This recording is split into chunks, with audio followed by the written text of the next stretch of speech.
The Jake Neighbours game. Let's talk about it. Hey, this is Brain Chen. Subscribe to Lock On Blues. You're Locked On Blues, your daily podcast on the St. Louis Blues. Part of the Locked On Podcast Network. Your team every day. And welcome back to Locked On Blues. I am your host of Locked On Blues, Haley Taylor Simon, talking to you all things about our St. Louis Blues here in the Locked On Podcast Network. Your team every day. Today on Locked On Blues, we're going to talk about the Blues' victory over the Flames.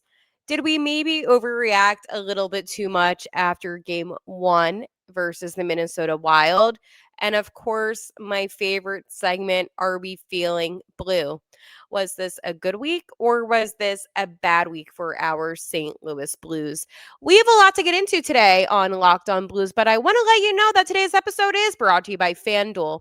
Download the FanDuel app now by visiting fanduel.com and win $300 in bonus bets if your first $5 bet wins. We are back. Listen, we're back in the win column, and I feel so good about this victory over the Calgary Flames. Obviously, this was the first road game for the Blues this season, and Joel Hofer got the start in net over Jordan Binnington, which I'm not surprised about. For one, after that game one, and we'll dive into game one. It was a tough night for Benner, but two, I feel like Joel Hofer is going to get a lot more time in net this season. So for me, I was not surprised about that whatsoever. But what a game. I mean, the Blues were trailing after one period, right? And it really had to do with the fact that the Blues, I mean, I hate to be like, oh, well, they kind of caused it. But Broberg did have a tripping penalty, which then caused Calgary to go on the power play, and they were able to score on the power play. So that was not the best situation. Second period begins. And I have to say, I was not surprised about this. I even put this out on a tweet, but Tyler Tucker fighting immediately. But to me, at least, I felt like Tyler Tucker fighting did kind of change the pace of the game. Now, what I will say about Tyler Tucker, I know I kind of joke about him and fighting all the time, but he is somebody that can actually throw some really good hits. And it was pretty much an even fight. And in my opinion, a good, clean fight. But at the same time, I feel like fighting is one of those things, at least my perspective of hockey, that can really shift a team. And that's what we saw from the Blues. And after 12 minutes of the second period, Jake Neighbours got his first goal of the game and his first goal of the season. And an assist, the first assist for Robert Thomas, my guy, and then an assist from Bushi. So it was really, really good to see that. Personally, I thought it was one of the better goals that Jake's had in quite a while. But again, it's a 1-1 tied game. Moments later, and we all know that he's my favorite player. I'm not shy about it. Robert Thomas gets a power play goal.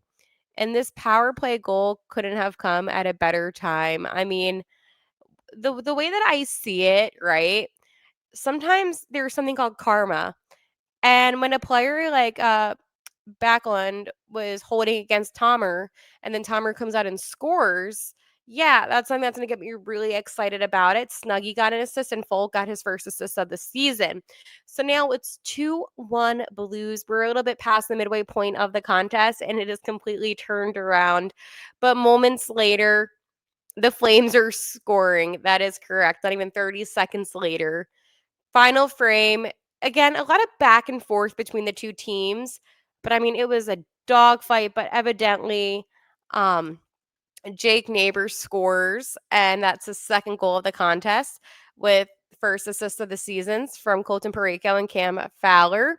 And then his first goal as a Blue 2 minutes later, it was P.U. Suter, and then assist from Tux and Walker. So a lot of firsts in yesterday's game. There was this awesome photo of P.U. Suter holding his puck, and it was obviously first goal as a Blue, and it was just so cool to see. I mean, the team was electric in so many ways. And it was so much fun to watch that game. And the boys were killing it. They definitely looked like a much better team than what we saw after the first game. But I mean, what a home return to for Neighbours. I mean, that's where Jake is from. He's from Calgary. And, you know, I have to say, this this was something special for him. He he had a lot of hits, like, he did so good, and this is what Neighbors had to say after the game. "It's the first time I scored here in the NHL. Everything I'm doing is for Orca." And for those that don't know, he had a friend who did pass away, unfortunately, in a car accident, and, I'm sure it was very emotional for Jake. So that's why he said that. "He's my best friend, and I know that he was with me tonight watching over me. I'm just continuing to play with a heavy heart for him." And this is what Coach Montgomery had to say about Jake. He had a really good friend pass away, so it was an emotional moment for him, not just because it's his hometown, but he's been dealing with a loss, and that's not easy. He's a tremendous character kid, someone that sure will wear a letter here one day. And that's heavy, and that's a lot for Jake. And I'm really happy that he was able to have that moment. Obviously, nothing is going to make up for the loss of your friend, your best friend, by any means, but in a sense, he was able to kind of feel maybe his friend's presence. And I don't want to speculate too much, but I'm sure for Jake that meant a lot. So my heart does go out to Jake. I'm a big fan of Jake Neighbors, so it goes out, to him. Joel Hofer, by the way, he made a lot of good saves. 6 of 7 high danger saves according to Nat Stat Trick. Monty said unreal. And it's really great for Joel Hofer. He is one of those athletes that I feel like people don't know much about for whatever reason. Because whenever I mention Joel Hofer to people, they're always like, "Oh, who is that?" Blah blah blah. But he's so, so, so good. And I don't know, like I just feel like he is somebody that is going to be a starting goalie one day, whether that's here in St. Louis or another team, but he definitely has the talents and the means to do so. He's also been able to do a really good job as well, improving in the sense of each year he seems to just be, cleaner in net and making the net look a lot smaller than it really is. I think that sometimes when you have a goalie, right? And maybe they're not the biggest in size, like Neighbors, right? I mean, not Neighbors, I mean Hofer, sorry. Um, Sometimes the net can look just like a normal big size net. But Hofer was able to make that net look really small yesterday, and he did such a great job being able to shift. And I could do a whole episode on goalies and why goaltending is one of the most difficult things I can. I'm not going to bore you with that. What I can say is I do appreciate the technique and skill that goes into being a good goalie because it is not an easy task by any single means. So, again, I just want to reiterate that Hove did such a great job in net yesterday. In conclusion, yesterday's game was excellent for the Blues, and they were able to get back in the win column, which feels so funny to say considering it was the second game of the season. But in all honesty, I think after game one, we were all a little bit defeated, and I'm going to get into that coming up. But it was a much needed victory for our guys wearing the blue note. I want to talk to you about my friends over at FanDuel. The NFL season is here, and FanDuel has an offer you don't want to miss.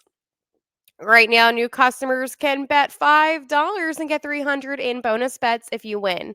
That's right. Pick a bet, put down $5, and if it hits, you'll unlock $300 in bonus bets to use across the app. I love using FanDuel because it gives me so many options for so many different things, like same game parlays. I'm a big same game parlay person. I have been watching a lot of football today, and let me tell you, I have been happy. I've been a little bit surprised about some games. But overall, one thing that I am looking forward to is Monday Night Football. We have 2 games Monday night. We have the Bills and Falcons, and then we have the Bears and the Commanders. So what I am going to do is I'm going to put my money on my money. I see this is such a difficult one because I'm like I want to say Falcons even though I think the Bills are going to win. But you know what? Let's go Bills and then let's go Bears. That's a two-legger. Maybe we'll make some money, maybe we won't. Like today, for instance, I didn't really have by any means any games that were that big of a surprise. I guess you can say the Panthers defeating the Cowboys. That was great in my opinion. Um, but other than that, nothing was too surprising. I mean, the Chargers came really close to losing to the Dolphins. They didn't. But other than that, I mean, there has just been so many good games. We ignore what happened on Thursday night, but I love football, so make sure to use FanDuel for all of your football betting. So let's talk a little bit about maybe the fact that we might have overreacted after game one, but we had reason to. The Blues got shut out 5-0. That was not good. That's not what we're used to. And most importantly, we didn't know how the team would respond after getting shut out and that sometimes becomes the problem when it's really early on in the season is when we don't have things established yet. Right? We don't know how this year's team is going to respond to adversity. We don't. I think that with the additions of some new players, obviously some of the older guys not being here like a Ryan Suter who I do miss. Um you have some new faces and sometimes that can change up a locker room. And I'm not saying that it's like a bad thing, right? I'm not saying that having a Logan Mayu or a Pius Suter by any means is going to make the locker room worse. That's not what I'm saying. But it just changes the locker room in a sense. I think any new addition to a team can do that. Even if it's one player, I mean, look at Cam Fowler as an example. When the Blues were able to acquire Fowler last season, I mean, I hate to say it, but yeah, the locker room changed in a better way. It was a different type of change, but a good change. So I think all change has a risk, right? But at the end of the day, the Blues, they came out with fight and they came out like it was game one of the season for them yesterday against the Flames. And it was just such a good game to see. And that is the Blues team that I know and that I love so much with every part of my heart. I think it's really easy for all of us sometimes to get a little bit too ahead of ourselves when it comes to the Blues. I think that we really want to see this team exceed. And Montgomery talked about that loss. And he said, our habits, special teams, our battle level, one on one battles wasn't at the level we expected. I thought the biggest difference was the battle at the net front. There's a process we believe in, and a lot of those details and habits cost us tonight. So, yeah, there was a lot of issues, which is no surprise at all. And I'm not surprised by any means that there was, in a sense, issues that they didn't know how to be addressed. And what I mean by that is when it's game one of the season, you're not going to exactly know what needs to be fixed or not fixed, right? That sometimes becomes a little bit too premature in a way. So now that the Blues know and they knew what to do, yeah, there is a sense of urgency to get things constructed on the right path. And I think too, at the end of the day, when you think about it, is special teams has been an issue for the Blues for quite a while. Um, but that's with any hockey team, right? I mean, every single team is going to have, an issue with the power play or the penalty kill in a sense. And I feel like that's something that's just inevitable when it comes to the game of hockey. But again, in my opinion, they did fix a lot that they wanted to fix. And to me, yeah, they're going to have to do more adjustments as the season goes on. And I'm not going to deny that. I'm not going to say by any means that uh just because, the loss happened and whatever, like you can't use that as a reason. And again, it's so early in the season, but a lot of us with reason were really concerned about the start of the season. We were really concerned that this Blues team was going to be like the Predators were last year. And luckily, I don't think any team can be like that because I mean, like, it was bad. I'm not trying to get too ahead of myself. I know it's only been 2 games in, but at the same time, we're not used to seeing Binner struggle in net like that. And I know that there was a lot of bad, bad, bad bounces. And I'm not denying that. I am not by any means defending that. But sometimes bounces are just unlucky, and that's the way that it goes. And remember when I was talking about Joel Hofer, and I said, in a sense, being a goalie is so difficult? Well, it is. It's a really difficult position. And I feel like a lot of people don't give enough grace to when it comes to bad bounces. But at the same time, that's still the netminder's job to be on top of that. And I felt like Binnington was off. And I can't defend that. And why would I defend that? See, that would be wrong of me. And not only as a fan, like I'm literally wearing one of my Blues sweatshirts today, but that'd be wrong of me as your host of this podcast to come on here and to defend Jordan Binnington. Do I think he's gonna be fine? Yes. I think Jordan Binnington will be fine. Okay. But I still think that, yeah,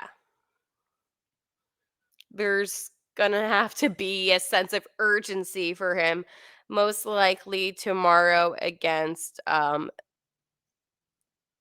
Vancouver. Like, you can't play the way that you did against the Wild. You can't do that. That's simply not okay. But again, Jordan Binnington is one of those players that I feel like is able to shake it off. He can.